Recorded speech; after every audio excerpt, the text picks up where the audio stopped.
नमस्कार मंडळी. काही जणींना जाणून घ्यायचं असतं, की मी कशी कामं करते, तर मी आज तुम्हाला दाखवते. थोडं-थोडं जे काय मुलांनीच हे सगळे शूटिंग केलेलं आहे, तर तेच तुम्हाला थोडंसं दाखवते.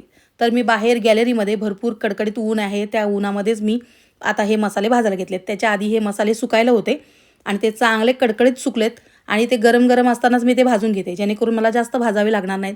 मसाले मी खूप जास्त खरपूस भाजत नाही. हे जे खडे मसाले आहेत ते आणि मिरच्या सुकायला ठेवल्यात. ते सुकवून झाले, की मग थोडंसं मी तेलावरती परतून घेणार आहे.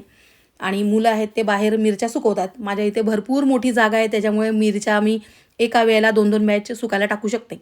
तर हे माझे मसाले भाजण्याचं काम गॅलरीत चालू आहे, तर बाहेर मिरच्या सुकायचं काम चालू आहे.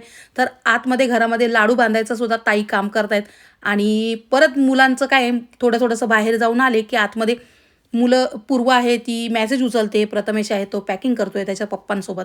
तर असं चालू आहे. आमची सगळ्यांची कामं अशी चालू असतात. काल काही जणींना जाणून घ्यायचं होतं, की मी नक्की खडे मसाले किंवा आपलं जे ड्रायफ्रूट आहे ते नक्की कुठल्या दुकानातून खरेदी करते. तर हा प्रश्न जो आहे ना, तो मी फक्त एका कोणाला तरी सांगितलं नाही.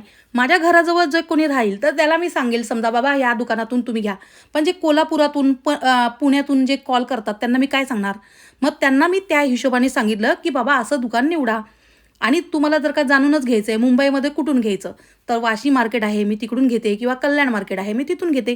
तर असा तर तुम्हाला प्रश्न कितीही व्यवस्थित सांगितलं ना, तरीसुद्धा उघरटासारखं काहीतरी बोलत असतात काही बायका. चला तर मग आपल्याकडे मिळतात डिंक, मेथी, ड्रायफ्रूटचे लाडू, परत हे मसाले आहेत ते मी स्वतः बनवते.